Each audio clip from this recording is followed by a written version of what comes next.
Quand il s'agit d'étendre le comportement d'un objet, il y a de très fortes chances que tu penses intuitivement à l'héritage. Ceci dit, ce n'est pas toujours la solution optimale et idéale.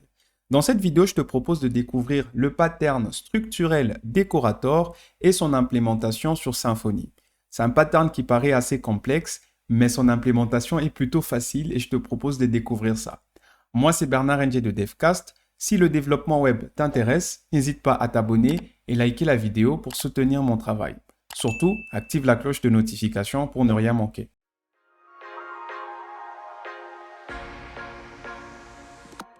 Le principe du pattern décorateur est assez simple. L'idée, c'est d'ajouter du comportement nouveau à un objet en l'encapsulant dans un autre objet qui fournit ce comportement. Ensuite, déléguer le comportement initial à l'objet encapsulé, à l'objet décoré. Vous allez donc comprendre qu'on va prendre en dépendance l'objet que l'on cherche à étendre, rajouter du comportement par-dessus et enfin utiliser le comportement initial. Quelque chose de très important à noter, pour implémenter ce pattern, on va plutôt se baser sur l'agrégation plutôt que l'héritage. Et vous allez vite comprendre pourquoi. Revenons à notre projet. Dans les deux précédentes vidéos, nous avions implémenté le pattern stratégie en utilisant l'attribut AutoWireLocator, dans la dernière. Allez les regarder si ce n'est pas déjà fait. Nous avons un petit souci qui me dérange actuellement, c'est qu'on est obligé d'injecter déjà nos publishers, mais de faire cette condition à chaque fois. Si je veux réutiliser le même comportement dans une autre classe, je vais me répéter. Pour éviter cela, je vais commencer par créer une nouvelle classe service que je vais tout simplement appeler Publisher. Cette classe va encapsuler le même comportement, mais cette classe doit également implémenter la Publisher interface. Et ici, le premier souci que nous avons, c'est que notre interface est mal définie. Pourquoi? Parce que nous avons à implémenter deux méthodes. Mais dans ce contexte, la méthode support ne fait pas vraiment de sens. Si je reviens au niveau de ma Publisher interface, tout ce qui concerne la publication, c'est uniquement la méthode publish. La méthode support, nous l'avions ajoutée pour supporter la sélection de la stratégie. On peut donc appliquer le principe d'interface segregation, c'est le I dans Solid. Pour ce faire, il suffit de subdiviser cette interface en deux interfaces distinctes. Je commence par supprimer cette méthode et je vais me créer une nouvelle interface que je vais tout simplement appeler stratégie publisher interface. Cette interface va définir la méthode support. Alors ici, pour me simplifier la vie, je vais carrément étendre de publisher interface. Ceci fait, toutes mes stratégies vont devoir implémenter cette nouvelle interface. Je vais me créer un nouveau namespace que je vais appeler stratégie dans mon namespace publisher. Ensuite, déplacer toutes mes stratégies dans ce nouveau namespace et implémenter la nouvelle interface, c'est-à-dire stratégie publisher interface. Avec cette nouvelle interface, au niveau de mon publisher, je n'ai plus de problème et j'ai qu'une seule méthode à implémenter, ce qui est plutôt intéressant. Ça va me simplifier la vie et l'utilisation de mes publishers dans les classes clients, les classes qui vont utiliser mon service. Je commence par supprimer cette injection dans mon contrôleur pour l'utiliser directement dans ma classe publisher. Au niveau de mon constructeur, je vais faire exactement la même chose. Et toute la logique qu'on avait pour sélectionner la stratégie va être réimplémentée au niveau de ma méthode publish du publisher par défaut. Ici, nous faisons également de la délégation sans rajouter du comportement supplémentaire. Petit souci, nous n'avons pas ce paramètre channel. Je vais le passer en paramètre, c'est qui va m'obliger à modifier mon interface. Il n'y a pas de souci, j'ai adapté et rajouté un paramètre channel au niveau de mon interface qui sera par défaut HTML. Ce changement est important, je vais devoir changer dans toutes mes implémentations. Même si en réalité, on ne va pas utiliser ce paramètre, ça simplifie l'utilisation de notre interface et évidemment la sélection de la stratégie un peu plus tard. Soyons pragmatiques. Au niveau de mon RSS Publisher, je ferai la même chose, ce qui me permettrait au niveau de mon Publisher d'avoir le channel en paramètre et de le passer à l'implémentation qui sera sélectionnée en suivant justement ce même channel. Ceci fait, je peux encore me simplifier la vie en rajoutant un alias sur cette classe. As alias Publisher Interface, ce qui veut dire que cette classe sera l'implémentation par défaut de Publisher Interface. Dans mon contrôleur, si j'injecte à nouveau ma Publisher Interface, c'est ma nouvelle implémentation qui sera injectée à la place. Donc ici, si j'injecte Publisher Interface, en réalité, vu que j'ai un alias là, c'est cette classe qui sera injectée quand il s'agira de cette interface. Bien. Et au niveau de mon appel, ça devient beaucoup plus simple. Je peux tout simplement appeler Publisher, Publish en lui passant le post et le channel. J'ai ici simplifié mes interfaces et l'utilisation de mon service dans les classes clients. Maintenant, supposons que je voudrais rajouter du comportement supplémentaire. Par exemple, pour mes différents publishers, j'aimerais avoir des infos de debug en environnement de développement et désactiver ce comportement en environnement de production. La première intuition, c'est d'injecter l'environnement au niveau du constructeur du publisher, ensuite faire des conditions. Mais si on a plusieurs comportements à gérer et différentes conditions, ça va très vite devenir difficile à maintenir. Nous avons donc besoin de rajouter du comportement, mais de contrôler quand est-ce que ce comportement est rajouté. Voilà un cas d'utilisation concret du pattern décorator. Pour ce faire, je vais me créer un nouveau namespace au niveau de mon dossier Publisher que je vais tout simplement appeler décorator. À l'intérieur, je vais créer une simple classe que je vais appeler debug décorator. Debug décorator, debug warper, vous l'appelez comme vous voulez. Sur Symfony, vous aurez souvent le suffixe warper.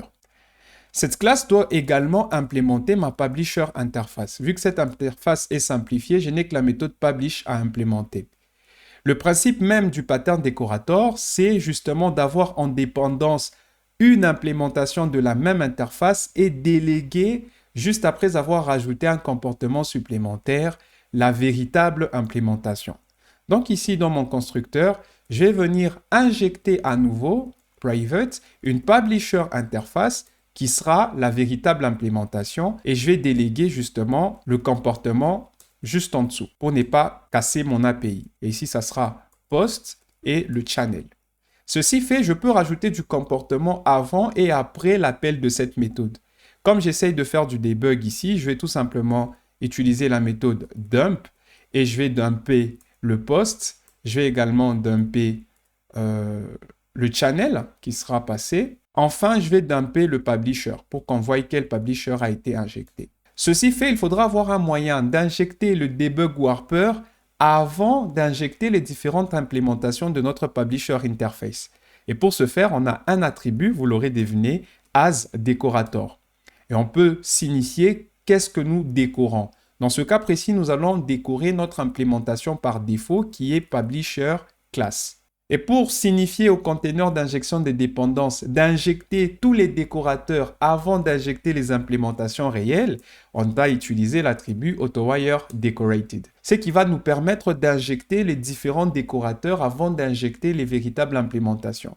Donc, on pourrait avoir plusieurs décorateurs. Grâce à cet attribut, le conteneur d'injection de dépendance va chercher toutes les classes qui décorent cette classe et va les injecter avant d'injecter l'implémentation réelle. Alors, comment est-ce que ça va se faire? C'est tout ce que j'ai besoin de faire pour décorer ma classe. C'est vraiment très simple à ce niveau-là et très transparent. Si je reviens au niveau de mon application et que j'actualise, là, je suis en mode JSON. Vous voyez que j'ai évidemment les différentes informations des debugs.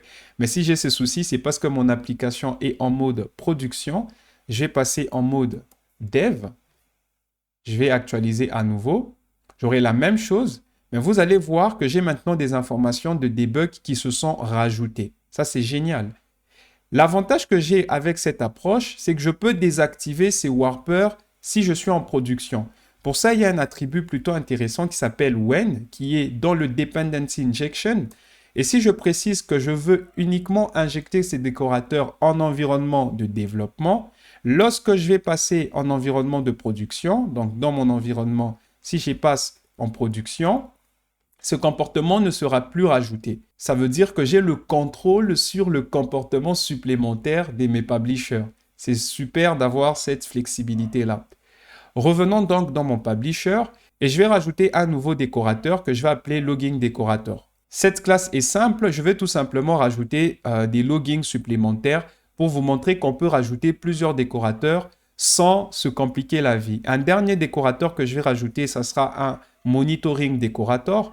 D'ailleurs, ce principe des décorateurs est beaucoup utilisé dans le framework Symfony lorsqu'on est en environnement de debug ou en environnement de production. Il y a certaines classes qui ne se comportent pas de la même façon ou qui n'ont pas les mêmes comportements.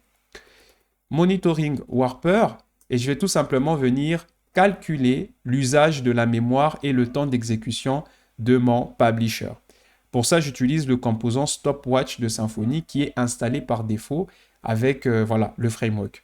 Ceci fait, si je reviens sur mon application et que j'actualise, je vais revenir en mode développement, sinon on ne va rien voir en local. Je passe en développement. Vous allez voir que le container d'injection des dépendances injecte d'abord le monitoring warper. Ensuite, il injecte le login warper et le login warper injecte la véritable implémentation qui est le publisher. Et vu que nous avons un pattern stratégie implémenté, le publisher va sélectionner la véritable implémentation. Ici, comme nous utilisons du JSON, ça sera l'implémentation JSON. Je ne sais pas si vous vous rendez compte de la flexibilité que Symfony nous offre en quelques lignes de code et avec quelques attributs. Et enfin, nous avons notre monitoring qui se fait à ce niveau-là. Si je reviens dans ma barre de debug, j'ai les informations des debugs qui ont aussi été rajoutées. Si je ne veux plus utiliser le debug warper, il me suffit de l'enlever. Pour ça, j'ai deux possibilités. Soit je change l'environnement, soit j'enlève l'attribut asDecorator. Ça peut être intéressant en phase de développement pour tester très facilement. Et maintenant, ce comportement n'existe plus. C'est une flexibilité qui serait très difficile à obtenir si on avait utilisé l'héritage. Voilà donc le principe du pattern décorateur. J'espère que vous avez appris quelque chose de nouveau. N'hésitez pas à me dire en commentaire quel autre pattern vous voulez voir implémenté sur Symfony. À la prochaine.